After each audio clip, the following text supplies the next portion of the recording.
Hi, and welcome back to Terry's Cookbook.com. My name is Terry Searcy, and I'm here to share with you how to make nut milk today. A lot of people have a lot of cereal and don't have a lot of milk. They might have some almonds, some cashews laying around. I'm going to show you how to do that. It's pretty simple. First, I'd like to give you actually one of my viewers, my neighbor down the road. Her name is Joanna.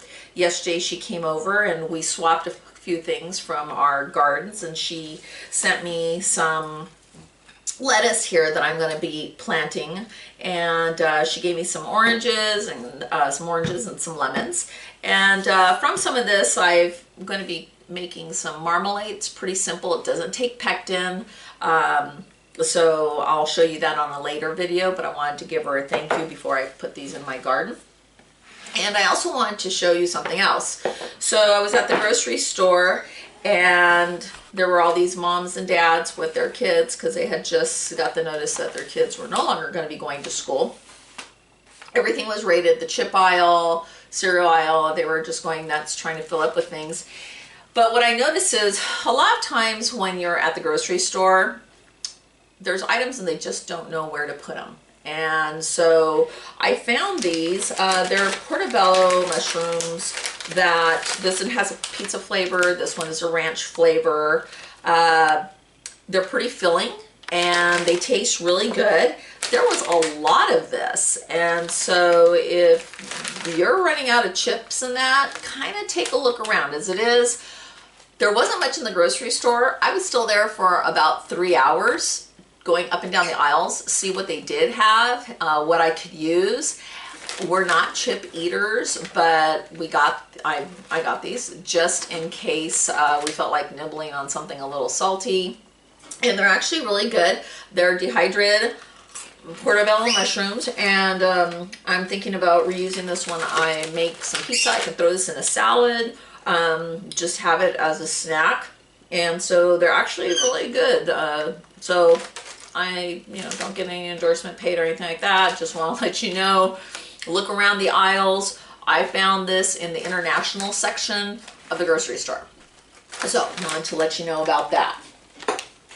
So moving on, I'm just going to clear this off a bit. I want to, one more thing. My husband's the TV camera guy, so he's probably going, what is she doing? Okay, the other day I posted about my romaine that I'm growing from the house inside. I do have my garden outside, but I do watch this other gentleman on YouTube, and he was talking about growing lettuce in the house. So I tried it, and it's actually doing really well. And I don't know if you can see this, but I have other little shoots coming out right here. This one I'm just kind of starting. Not sure how this is going to do because when I cut it down, it was kind of a little brown inside, but we're going to see what it does. And then I have another head here. So I know not everybody has plastic knives. They work really well with lettuce. I don't know if some of you have encountered that when you use a regular knife, when the metal hits the lettuce, it starts to make it turn brown a lot quicker. So even if you have one of those little disposable plastic knives, use that.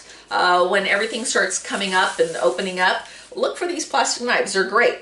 So all I'm going to do is I'm just going to take this, and you can cut it down a little further if you want. This is about what I did.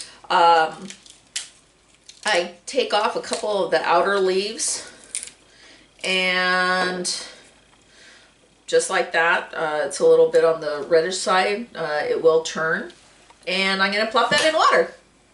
And in a couple of days, we'll start seeing some shoots coming out of there. I'm going to put it near my windowsill. For this, as I said, we don't want to necessarily gain a whole bunch of weight either while we're indoors. So these can be used as, if you have some tuna salad, throw some tuna salad in there, use it as a tuna salad boat. If you want to use this for tacos, that's great. Use this as a taco shell. You could, obviously use this for quite a few things, but the most important thing is to save it, wrap it in a damp cloth, and I recycle everything because in California they charge us for bags. So I'm going to plop this in my bag, and seal it. And I'm going to label it because once it's sealed, I can't tell what it is. So I keep my little box here. This way my husband or anybody else who goes into the refrigerator looks for things, they'll be able to find it. So I'll just mark this. And this way I don't forget what it is. If it's a food item, we're really all in the house nowadays, so you're not going to really need to date things, I don't think. If you want to throw a date on it when you made a soup or that's fine. Go ahead and throw a date on it, especially when we're out of all this. For right now, I'm not dating anything because I know that I made this soup on this day and I'm not home all the time, so then I know that when we have to eat it. So I just pop this in the refrigerator. Okay, so I'll come back to this. I'm starting to grow some lettuce, and then that way I don't have to worry about if there's no lettuce at the store or you know, anything like that. So we're going to start that and see how that goes. I have a composter, so I'm going to throw this in for my compost. We also have a bunch of animals, so it'll go to somebody or something. So I try not to be wasteful on any of that.